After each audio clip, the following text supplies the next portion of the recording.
जोगिंदर नगर शनान hydro power project जिहड़ा 1925 ਦੇ ਵਿੱਚ ਜਿਹੜਾ ਉਹ ਸਥਾਪਿਤ ਹੋਇਆ ਸੀ ਔਰ ਉਸ ਵੇਲੇ ਇਹ ਸ਼ਨਾਨ ਹਾਈਡਰੋ ਪਾਵਰ ਪ੍ਰੋਜੈਕਟ ਜਦੋਂ 1925 ਚ ਹੋਇਆ ਇਹ ਜੋਗਿੰਦਰ ਨਗਰ ਟਾਊਨ ਉਦੋਂ ਮੰਡੀ ਰਿਆਸਤ ਦਾ ਹਿੱਸਾ ਹੁੰਦਾ ਸੀ ਤੇ ਮੰਡੀ ਦੇ ਰਾਜੇ ਦੇ ਨਾਲ ਉਸ ਵੇਲੇ ਦੇ ਬ੍ਰਿਟਿਸ਼ ਰਿਪਰੈਜ਼ੈਂਟੇਟਿਵ ਕਰਨਲ BC ਬੈਟੀ ਨੇ ਜਿਹੜਾ ਉਹ ਐਗਰੀਮੈਂਟ ਕੀਤਾ 99 ਸਾਲਾ ਲੀਜ਼।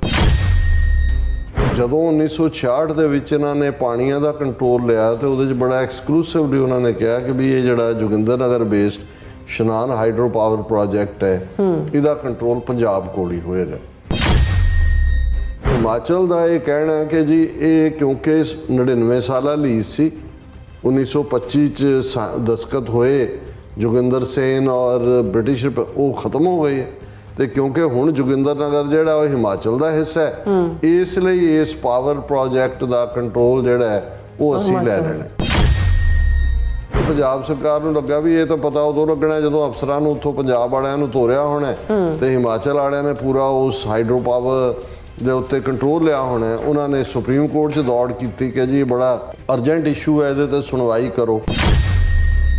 ਉਹਨੇ ਕਹਿਣਾ ਜੀ ਠੀਕ ਹੈ 99 ਸਾਲਾ ਲੀਜ਼ ਸੀ ਪਰ ਕਿਉਂਕਿ ਟੈਰੀਟਰੀ ਅੱਜ ਹਿਮਾਚਲ ਦੀ ਹੈ ਤੇ ਇੰਨੇ % ਇਹਨਾਂ ਨੂੰ ਜਿਹੜਾ ਇਹਦਾ ਸ਼ੇਅਰ ਇਹਨਾਂ ਦਾ ਬਿਜਲੀ ਦਾ ਵਧਾ ਦਿਓ ਜਾਂ ਪੰਜਾਬ ਜਿਹੜਾ ਹੈ ਉਹਨਾਂ ਦੀ ਕਾਸਟ ਇੰਨੀ ਅਦਾ ਕਰੇ।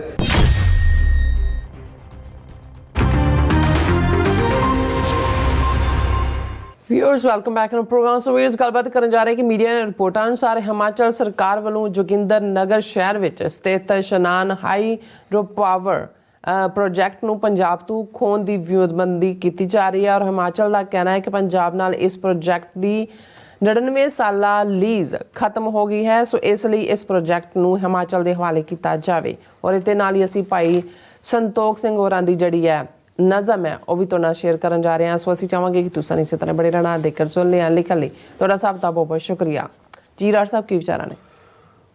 ਦੇਖੋ ਅਸੀਂ ਜਦੋਂ ਸਾਡੇ ਇੱਕੋ ਇੱਕ ਪੰਜਾਬ ਦੇ ਕੁਦਰਤੀ ਰਿਸੋਰਸ ਪਾਣੀ ਉਸ ਦੀ ਲੁੱਟ ਦੀ ਗੱਲ ਕਰਦੇ ਹਾਂ ਤੇ ਬਹੁਤ ਵਾਰ ਇਹ ਕਿੰਨਾ ਪਾਣੀ ਗਵਾਂਢ ਦੇ ਸੂਬਿਆਂ ਨੂੰ ਦਿੱਤਾ ਜਾ ਰਿਹਾ 3/4 ਤਾਂ ਆਲਰੇਡੀ ਰਾਜਸਥਾਨ ਹਰਿਆਣਾ ਦਿੱਲੀ ਉਹ ਲੁੱਟ ਹੀ ਰਹੇ ਨੇ। ਹੁਣ 1966 ਚ ਜਦੋਂ ਇਹਨਾਂ ਨੇ ਪੰਜਾਬ ਰੀਆਰਗੇਨਾਈਜੇਸ਼ਨ ਐਕਟ ਦੇ ਥੱਲੇ ਜਿਹੜਾ ਪੰਜਾਬ ਬਚਿਆ ਸੀ 62% ਤਾਂ ਪਾਕਿਸਤਾਨ ਚ ਚਲਾ ਗਿਆ 1947 ਦੇ ਵਿੱਚ ਔਰ ਜਿਹੜਾ 38% ਸੀ ਉਸ ਦੇ 4 ਟੁਕੜੇ ਕਰਤੇ ਪੰਜਾਬ ਹਰਿਆਣਾ ਹਿਮਾਚਲ ਚੰਡੀਗੜ੍ਹ ਔਰ ਉਹਦੇ 'ਚ ਇਹ ਹੋਇਆ ਕਿ ਜੀ Bhakra Beas management board control ਉਹਨਾਂ ਦੇ ਕੋਲ ਜਾਂ ਦੂਜੇ ਪਰ ਜਿਹੜੇ already established hydro electric project ਸੀ ਜਿਨ੍ਹਾਂ ਦੇ ਵਿੱਚ ਇੱਕ ਜੋਗਿੰਦਰ ਨਗਰ ਇਹ ਡਿਸਟ੍ਰਿਕਟ ਕਾਂਗੜੇ 'ਚ ਪਾਲਮਪੁਰ ਜਿਹੜਾ ਪੰਜਾਬ ਐਗਰੀਕਲਚਰ ਯੂਨੀਵਰਸਿਟੀ ਦਾ ਇੱਕ ਕੰਪਲੈਕਸ ਵੀ ਹੈ ਸਬ ਕੰਪਲੈਕਸ ਰਿਹਾ ਉਸ ਤੋਂ 40 ਕਿਲੋਮੀਟਰ ਦੂਰ ਹੈ ਜੋਗਿੰਦਰ ਨਗਰ ਔਰ ਉੱਥੇ ਜੋਗਿੰਦਰ ਨਗਰ ਸ਼ਨਾਨ ਹਾਈਡਰੋ ਪਾਵਰ ਪ੍ਰੋਜੈਕਟ ਜਿਹੜਾ 1925 ਦੇ ਵਿੱਚ ਜਿਹੜਾ ਉਹ ਸਥਾਪਿਤ ਹੋਇਆ ਸੀ ਔਰ ਉਸ ਵੇਲੇ ਇਹ ਸ਼ਨਾਨ ਹਾਈਡਰੋ ਪਾਵਰ ਪ੍ਰੋਜੈਕਟ ਜਦੋਂ 1925 ਚ ਹੋਇਆ ਇਹ ਜੋਗਿੰਦਰ ਨਗਰ ਟਾਊਨ ਉਦੋਂ ਮੰਡੀ ਰਿਆਸਤ ਦਾ ਹਿੱਸਾ ਹੁੰਦਾ ਸੀ ਤੇ ਮੰਡੀ ਦੇ ਰਾਜੇ ਦੇ ਨਾਲ ਉਸ ਵੇਲੇ ਦੇ ਬ੍ਰਿਟਿਸ਼ ਰਿਪਰੈਜ਼ੈਂਟੇਟਿਵ ਕਰਨਲ BC ਬੈਟੀ ਨੇ ਜਿਹੜਾ ਉਹ ਐਗਰੀਮੈਂਟ ਕੀਤਾ 99 ਸਾਲਾ ਲੀਜ਼ ਕਿਉਂਕਿ ਉਦੋਂ ਅੰਗਰੇਜ਼ ਇਹ ਤਾਂ ਨਹੀਂ ਸੀ ਨਾ ਸਮਝਦੇ ਕਿ ਵੀ ਉਹਨਾਂ ਨੇ ਜਿਹੜਾ ਉਹ ਚਲੇ ਜਾਣਾ ਉਹ ਤਾਂ ਸੈਕੰਡ ਵਰਲਡ ਵਾਰ ਇੰਨੇ ਕਰਜ਼ਾਈ ਹੋਏ ਕਿ ਉਹਨਾਂ ਕੋਲ ਕੋਈ ਚੋਇਸ ਨਹੀਂ ਰਹੀ। ਸੋ 99 ਸਾਲਾ ਲੀਜ਼ ਉਹਨਾਂ ਨੇ ਬ੍ਰਿਟਿਸ਼ ਜਿਹੜੀ ਟੈਰੀਟਰੀ ਸੀ ਉਹਨਾਂ ਦੀ ਔਰ ਇਹ ਮੰਡੀ ਦੇ ਸੋਵਰਨ ਜਿਵੇਂ ਜਿਹੜੀ ਗੰਗਾ ਨਗਰ ਨਹਿਰ ਬਣਦੀ ਹੈ ਜਾਂ ਜਿਹੜੀ ਪਟਿਆਲੇ ਵਾਲਿਆਂ ਦੀ ਰਿਆਸਤ ਚੋਂ ਨਿਕਲਦੇ ਆ ਜਿਹੜਾ ਰਾਜਸਥਾਨ ਦਾ ਉਹ ਸਾਰੇ ਪਾਣੀ ਦੇ ਹੁਣ ਉਹ ਵੀ ਪੰਜਾਬ ਦੇ ਖਜ਼ਾਨੇ 'ਚ ਪੈਸੇ ਜਮ੍ਹਾਂ ਕਰਵਾਉਂਦੇ ਰਹੇ। ਗੰਗਾ ਨਗਰ ਜਿਹਦੇ ਨਾਂ ਤੇ ਗੰਗਾ ਸਿੰਘ ਸ਼ਾਇਦ ਨਾਂ ਸੀ ਮਹਾਰਾਜੇ ਦਾ ਇਸੇ ਤਰ੍ਹਾਂ ਜਿਹੜਾ ਜੋਗਿੰਦਰ ਸੇਨ ਰਾਜਾ ਸੀ ਮੰਡੀ ਦਾ ਉਹਦੇ ਨਾਂ ਦੇ ਉੱਤੇ ਇਹ ਜੋਗਿੰਦਰ ਨਗਰ ਵਸਿਆ ਹੋਇਆ ਸੀ। ਹੁਣ ਜਦੋਂ 1966 ਦੇ ਵਿੱਚ ਇਹਨਾਂ ਨੇ ਪਾਣੀਆਂ ਦਾ ਕੰਟਰੋਲ ਲਿਆ ਤੇ ਉਹਦੇ 'ਚ ਬੜਾ ਐਕਸਕਲੂਸਿਵਲੀ ਉਹਨਾਂ ਨੇ ਕਿਹਾ ਕਿ ਵੀ ਇਹ ਜਿਹੜਾ ਜੋਗਿੰਦਰ ਨਗਰ ਬੇਸਡ ਸ਼ਨਾਨ ਹਾਈਡਰੋ ਪਾਵਰ ਪ੍ਰੋਜੈਕਟ ਹੈ ਇਹਦਾ ਕੰਟਰੋਲ ਪੰਜਾਬ ਕੋਲ ਹੀ ਹੋਏਗਾ ਔਰ ਉਹ ਪੰਜਾਬ ਦੇ ਕੋਲ ਸੀ। ਹੁਣ ਤੁਸੀਂ ਬੇਈਮਾਨਾਂ ਦਾ ਦੇਖੋ ਬਹੁਤ ਵਾਰੀ ਇਹ ਹੁੰਦਾ ਕਹਿੰਦਾ ਜੀ ਲਿਖਤੀ ਸਮਝੌਤੇ ਤਾਂ ਬੇਈਮਾਨਾਂ ਲਈ ਹੁੰਦੇ ਨੇ ਜਿਹੜਾ ਇਮਾਨਦਾਰ ਹੈ ਉਹਦੇ ਤਾਂ ਜ਼ੁਬਾਨ ਦਾ ਮੂੰਹ ਕੱਢਿਆ ਲਫ਼ਜ਼ ਹੀ ਕਾਫੀ ਹੁੰਦਾ, ਕਿਉਂਕਿ ਬੇਈਮਾਨ ਨੇ ਲਿਖਤੀ 'ਚ ਵੀ ਅੱਗੋਂ ਅਮਾਨਤ 'ਚ ਖਿਆਨਤ ਕਰਨੀ ਹੁੰਦੀ ਹੈ। ਹੁਣ ਹਿਮਾਚਲ ਦਾ ਇਹ ਕਹਿਣਾ ਹੈ ਕਿ ਜੀ ਇਹ ਕਿਉਂਕਿ 99 ਸਾਲਾ ਲੀਜ਼ ਸੀ, 1925 'ਚ ਦਸਤਖਤ ਹੋਏ ਜੋਗਿੰਦਰ ਸੇਨ ਔਰ ਬ੍ਰਿਟਿਸ਼ ਉਹ ਖਤਮ ਹੋ ਗਈ ਹੈ, ਤੇ ਕਿਉਂਕਿ ਹੁਣ ਜੋਗਿੰਦਰ ਨਗਰ ਜਿਹੜਾ ਉਹ ਹਿਮਾਚਲ ਦਾ ਹਿੱਸਾ ਹੈ, ਇਸ ਲਈ ਇਸ ਪਾਵਰ ਪ੍ਰੋਜੈਕਟ ਦਾ ਕੰਟਰੋਲ ਜਿਹੜਾ ਹੈ ਉਹ ਅਸੀਂ ਲੈ ਲੈਣਾ। ਹੁਣ ਇਹ ਇੰਨਾ ਕੁ ਖਤਰਨਾਕ ਹੱਦ ਤੱਕ, ਹਾਲਾਂ ਉੱਥੇ ਉਹਨਾਂ ਦਾ ਆਪਣਾ ਕ੍ਰਾਈਸਿਸ ਚੱਲ ਰਿਹਾ ਕਿ ਅੱਜ ਜਿਹੜੀ ਮੇਨ ਖਬਰ ਹੈ ਕਿ Punjab move Supreme Court against Himachal Pradesh attempt to take control of Shanan hydro power project. ਹੁਣ ਪੰਜਾਬ ਸਰਕਾਰ ਨੂੰ ਲੱਗਾ ਵੀ ਇਹ ਤਾਂ ਪਤਾ ਉਦੋਂ ਲੱਗਣਾ ਜਦੋਂ ਅਫਸਰਾਂ ਨੂੰ ਉੱਥੋਂ ਪੰਜਾਬ ਵਾਲਿਆਂ ਨੂੰ ਤੋਰਿਆ ਹੋਣਾ ਤੇ ਹਿਮਾਚਲ ਵਾਲਿਆਂ ਨੇ ਪੂਰਾ ਉਸ ਹਾਈਡਰੋ ਪਾਵਰ ਦੇ ਉੱਤੇ ਕੰਟਰੋਲ ਲਿਆ ਹੋਣਾ। ਉਹਨਾਂ ਨੇ ਸੁਪਰੀਮ ਕੋਰਟ 'ਚ ਦੌੜ ਕੀਤੀ ਕਿ ਜੀ ਬੜਾ ਅਰਜੈਂਟ ਇਸ਼ੂ ਹੈ, ਇਹਦੇ ਤੇ ਸੁਣਵਾਈ ਕਰੋ। ਔਰ ਅੱਜ ਚੀਫ ਜਸਟਿਸ ਆਫ ਇੰਡੀਆ ਜਿਹੜਾ ਚੰਦਰਚੂੜ ਨੇ ਮੰਨ ਲਿਆ, ਉਹਨੇ ਕਿਹਾ ਜੀ ਠੀਕ ਹੈ, ਮੰਡੇ ਅਸੀਂ ਇਸ ਦੇ ਉੱਤੇ ਗੱਲਬਾਤ ਕਰਾਂਗੇ। ਔਰ ਇਹ ਜਿਹੜਾ ਸਾਰਾ ਕੇਸ ਹੈ ਕਿ ਜੀ ਹੁਣ ਇਹਦੇ 'ਚੋਂ ਇਹਨਾਂ ਨੇ ਕੀ ਕੱਢਣਾ ਹੈ, ਕਿਵੇਂ ਇਹ ਕਰਨਗੇ। ਔਰ ਇਹ ਜਿਹੜਾ ਪ੍ਰੋਜੈਕਟ ਜਦੋਂ ਬਣਿਆ ਪਾਵਰ ਪ੍ਰੋਜੈਕਟ 47 ਤੋਂ ਪਹਿਲਾਂ ਇਹ ਅਨਡਿਵਾਈਡਡ ਪੰਜਾਬ 'ਚ ਲਾਹੌਰ ਦਿੱਲੀ ਤੱਕ ਰਿਹਾ। ਔਰ 1966 ਦੇ ਰੀਆਰਗੇਨਾਈਜੇਸ਼ਨ ਐਕਟ, ਹਾਲਾਂ ਉਦੋਂ ਵੀ ਜੋਗਿੰਦਰ ਨਗਰ ਤਾਂ ਹਿਮਾਚਲ 'ਚ ਗਿਆ, ਕਿਉਂਕਿ ਇੱਕ ਓਲਡ ਹਿਮਾਚਲ ਹੁੰਦਾ ਸੀ, ਉਹ ਯੂਨੀਅਨ ਟੈਰੀਟਰੀ ਸੀ। ਜਦੋਂ 1966 ਬਣਿਆ, 4 ਟੁਕੜੇ ਪੰਜਾਬ ਦੇ ਕਰਕੇ ਇਹਨਾਂ ਨੇ ਗਿਫਟ ਕੀਤੇ ਪੰਜਾਬ ਦੇ ਇਲਾਕੇ, ਕਾਂਗੜਾ, ਕੁੱਲੂ, ਲਾਹੌਲ ਸਪੀਤੀ, ਊਨਾ, ਨਾਲਾਗੜ੍ਹ, ਸੋਲਨ, ਇਹ ਸਾਰੇ ਜਿਹੜੇ ਨੇ ਇਹ ਹਿਮਾਚਲ ਨੂੰ, ਉਦੋਂ ਹਿਮਾਚਲ ਯੂਨੀਅਨ ਟੈਰੀਟਰੀ ਸੀ।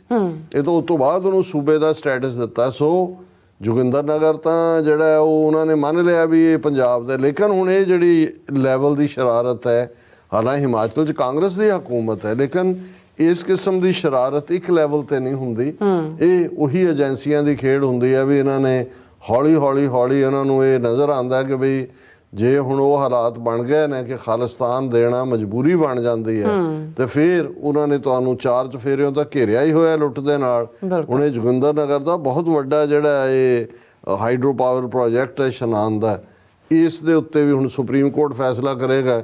ਹਾਲਾਂ ਜੇ ਉਹ ਇਹ ਕਹੇ ਵੀ ਪੰਜਾਬ ਕੋਲ ਰਿਹਾ, ਉਹਨੇ ਕਹਿਣਾ ਜੀ ਠੀਕ ਹੈ 99 ਸਾਲਾ ਲੀਜ਼ ਸੀ, ਪਰ ਕਿਉਂਕਿ ਟੈਰੀਟਰੀ ਅੱਜ ਹਿਮਾਚਲ ਦੀ ਹੈ ਤੇ ਇੰਨੇ % ਇਹਨਾਂ ਨੂੰ ਜਿਹੜਾ ਇਹਦਾ ਸ਼ੇਅਰ ਇਹਨਾਂ ਦਾ ਬਿਜਲੀ ਦਾ ਵਧਾ ਦਿਓ, ਜਾਂ ਪੰਜਾਬ ਜਿਹੜਾ ਉਹਨਾਂ ਦੀ ਕਾਸਟ ਇੰਨੀ ਅਦਾ ਕਰੇ, ਐਵੇਂ ਇਹਨਾਂ ਨੇ ਛੱਡਣਾ ਨਹੀਂ ਹੈ। ਔਰ ਇਹ ਜਿਹੜੀ ਵਿਪਰ ਦੀ ਲਾਈਨ ਹੈ, ਔਰ ਕੁਦਰਤੀ ਸਾਡੇ ਭਾਊ ਸੰਤੋਖ ਸਿੰਘ ਜੀ ਜਿਨ੍ਹਾਂ ਨੇ ਬਹੁਤ ਖੂਬਸੂਰਤ ਨਜ਼ਮਾਂ ਰਚਦੇ ਨੇ ਉਹ, ਔਰ ਅਸੀਂ ਸਾਂਝੀਆਂ ਕਰਦੇ ਹਾਂ, ਉਹਨਾਂ ਨੇ ਇਸ ਸਪੀਡ ਨੂੰ ਕਿ 47 ਤੋਂ ਪਹਿਲਾਂ ਸਾਡੀ ਕਿਵੇਂ ਪੰਜਾਬੀਆਂ ਦੀ ਸਾਂਝੀ ਤਕਦੀਰ ਸੀ, ਕਿਵੇਂ ਅਸੀਂ ਇੱਕ ਸਾਂਝ ਦੇ ਮੁਦਈ ਨਹੀਂ, ਇੱਕ ਸਾਂਝ ਦੇ ਪ੍ਰਤੀਕ ਦੇ ਤੌਰ ਤੇ ਦੁਨੀਆ 'ਚ ਜਾਣੇ ਜਾਂਦੇ ਸੀ, ਪਰ ਕਿਵੇਂ 3 ਵਿਪਰਾਂ ਨੇ, ਵਿਪਰ ਸੰਸਕ੍ਰਿਤ ਦਾ ਲਫ਼ਜ਼ ਹੈ ਜਿਸ ਦਾ ਮਤਲਬ ਹੈ ਬ੍ਰਾਹਮਣ। ਹੁਣ ਜਦੋਂ ਅਸੀਂ ਗਾਂਧੀ, ਨਹਿਰੂ, ਪਟੇਲ ਇਹਨਾਂ 3 ਵਿਪਰਾਂ ਦੀ ਖੇਡ ਦੀ ਗੱਲ ਕਰਦੇ ਹਾਂ ਤਾਂ ਉਹਨਾਂ ਨੇ ਬੜੇ ਖੂਬਸੂਰਤ ਲਫ਼ਜ਼ਾਂ 'ਚ ਇਹ ਸਾਰੀ ਕੀ ਖੇਡ ਇਹਨਾਂ ਨੇ ਖੇਡੀ, ਉਹਨਾਂ ਨੇ ਨਜ਼ਮ ਦਾ ਨਾਂ ਹੀ ਰੱਖਿਆ 3 ਵਿਪਰ। ਜਦੋਂ ਸਨ 47 ਦਾ ਸਾਲ ਚੜ੍ਹਿਆ, ਸ਼ੁਰੂ ਹੋਈ ਤਬਾਹੀ ਪੰਜਾਬੀਆਂ ਦੀ, ਨਾਲ ਹੰਝੂਆਂ ਦੇ ਸਦਾ ਲਿਖੀ ਜਾਊ ਦਰਦ ਭਰੀ ਦਾਸਤਾਨ ਪੰਜਾਬੀਆਂ ਦੀ। ਜਦੋਂ ਸਨ 47 ਦਾ ਸਾਲ ਚੜ੍ਹਿਆ, ਸ਼ੁਰੂ ਹੋਈ ਤਬਾਹੀ ਪੰਜਾਬੀਆਂ ਦੀ, ਨਾਲ ਹੰਝੂਆਂ ਦੇ ਸਦਾ ਲਿਖੀ ਜਾਊ ਦਰਦ ਭਰੀ ਦਾਸਤਾਨ ਪੰਜਾਬੀਆਂ ਦੀ। 3 ਵਿਪਰਾਂ ਰਲ ਕੇ ਚਾਲ ਚੱਲੀ, ਜਿਨ੍ਹਾਂ ਚਿਖਾ ਬਣਾਈ ਪੰਜਾਬੀਆਂ ਦੀ, ਆਪੇ ਅੱਗ ਲਾ ਕੇ ਆਪੇ ਤੇਲ ਪਾਇਆ, ਫਿਰ ਹੋਈ ਤਬਾਹੀ ਪੰਜਾਬੀਆਂ ਦੀ। ਐਸੀ ਵਿਪਰਾਂ ਗੰਦੀ ਚਾਲ ਚੱਲੀ, ਰੂੜੀ ਰਾਵੀ ਵਿੱਚ ਹੀਰ ਪੰਜਾਬੀਆਂ ਦੀ। ਐਸੀ ਵਿਪਰਾਂ ਗੰਦੀ ਚਾਲ ਚੱਲੀ, ਰੂੜੀ ਰਾਵੀ ਵਿੱਚ ਹੀਰ ਪੰਜਾਬੀਆਂ ਦੀ। ਲੀਕ ਖਿੱਚ ਕੇ ਅੱਧ ਪੰਜਾਬ ਵਿੱਚੋਂ ਹਿੱਕ ਵੱਢ ਦਿੱਤੀ ਅੱਧੀ ਪੰਜਾਬੀਆਂ ਦੀ। ਘੁੱਗ ਵਸਦਾ ਦੇਸ਼ ਪੰਜਾਬ ਸਾਡਾ, ਚੜੀ ਡੋਰ ਕੱਟ ਦਿੱਤੀ ਪੰਜਾਬੀਆਂ ਦੀ। ਸਾਡੀ ਵੱਜਦੀ ਸਾਂਝੀ ਰਬਾਬ ਜਿੱਥੇ, ਤੋੜੀ ਅੱਧ ਚੋਂ ਤਾਰ ਪੰਜਾਬੀਆਂ ਦੀ। ਵਾਹ ਵਾਹ ਜੀ ਵਾਹ। ਘੁੱਗ ਵਸਦਾ ਦੇਸ਼ ਪੰਜਾਬ ਸਾਡਾ, ਜਿਹੜੀ ਉਹਨਾਂ ਨੇ ਹਿੱਕ ਵੜਤੀ ਅੱਧੀ ਪੰਜਾਬੀਆਂ ਦੀ, ਘੁੱਗ ਵਸਦਾ ਦੇਸ਼ ਪੰਜਾਬ ਸਾਡਾ, ਚੜੀ ਡੋਰ ਕੱਟ ਦਿੱਤੀ ਪੰਜਾਬੀਆਂ ਦੀ, ਸਾਡੀ ਵੱਜਦੀ ਸਾਂਝੀ ਰਬਾਬ ਜਿੱਥੇ, ਤੋੜੀ ਅੱਧ ਚੋਂ ਤਾਰ ਪੰਜਾਬੀਆਂ ਦੀ, ਲਹਿੰਦੀ ਲਹਿੰਦੀ ਗੁਲਾਮੀ ਗਲੋਂ ਸਾਡੇ, ਪੈ ਗਈ ਫੇਰ ਜੰਜੀਰ ਪੰਜਾਬੀਆਂ ਦੀ, ਮੁੱਕਰ ਗਏ ਫਿਰ ਝੂਠੀਆਂ ਖਾ ਕਸਮਾਂ, ਤਾਣ ਟੁੱਟ ਗਈ ਫਿਰ ਪੰਜਾਬੀਆਂ ਦੀ, ਤਿੰਨ ਬਿਪਰਾਂ ਦੇਗ ਵਿੱਚ ਲੂਣ ਪਾਇਆ, ਤਿੰਨ ਬਿਪਰਾਂ ਦੇਗ ਵਿੱਚ ਲੂਣ ਪਾਇਆ, ਰਿੱਝੀ ਖੀਰ ਸੀ ਪਈ ਪੰਜਾਬੀਆਂ ਦੀ, ਗੁਰੂ ਗ੍ਰੰਥ ਨੂੰ ਸਾਥੋਂ ਭੁਲਾਉਣ ਦੇ ਲਈ ਬੋਲੀ ਖੋਹਣੀ ਸ਼ੁਰੂ ਕੀਤੀ ਪੰਜਾਬੀਆਂ ਦੀ, ਸਾਡੀ ਪਈ ਖਾਲੀ ਮਿਆਨ ਕਿੱਲੀ, ਅਜੇ ਜੰਗ 'ਚ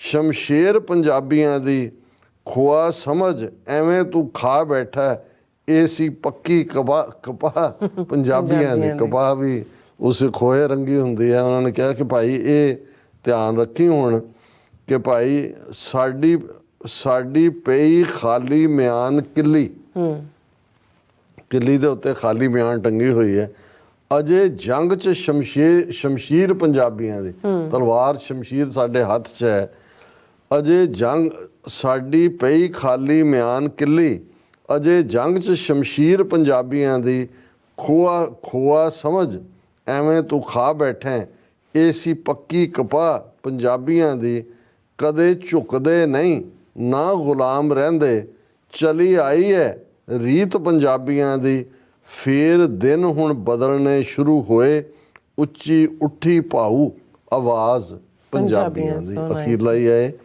ਕਦੇ, ਜਿਹੜਾ ਉਹਨਾਂ ਨੇ ਸੀ ਕਿ ਭਾਈ ਕਦੇ ਝੁਕਦੇ ਨਹੀਂ ਨਾ ਗੁਲਾਮ ਰਹਿੰਦੇ, ਚਲੀ ਆਈ ਹੈ ਰੀਤ ਪੰਜਾਬੀਆਂ ਦੀ, ਫੇਰ ਦਿਨ ਹੁਣ ਬਦਲਣੇ ਸ਼ੁਰੂ ਹੋਏ, ਉੱਚੀ ਉੱਠੀ ਭਾਊ ਆਵਾਜ਼ ਪੰਜਾਬੀਆਂ ਦੀ। ਸੋ ਬਹੁਤ ਖੂਬਸੂਰਤ ਨਜ਼ਮ ਹੈ ਜੀ। ਬਹੁਤ ਬਹੁਤ ਸ਼ੁਕਰੀਆ ਨੰਦਾ। ਸੋ ਇੱਥੇ ਲੈਣ ਬ੍ਰੇਕ। ਵਿਊਅਰਸ ਤੁਸੀਂ ਇਸੇ ਤਰ੍ਹਾਂ ਬਣੇ ਰਹਿਣਾ, ਮਿਲਦੇ ਹਾਂ ਛੋਟੇ ਜਿਹੇ ਬ੍ਰੇਕ ਤੋਂ ਬਾਅਦ।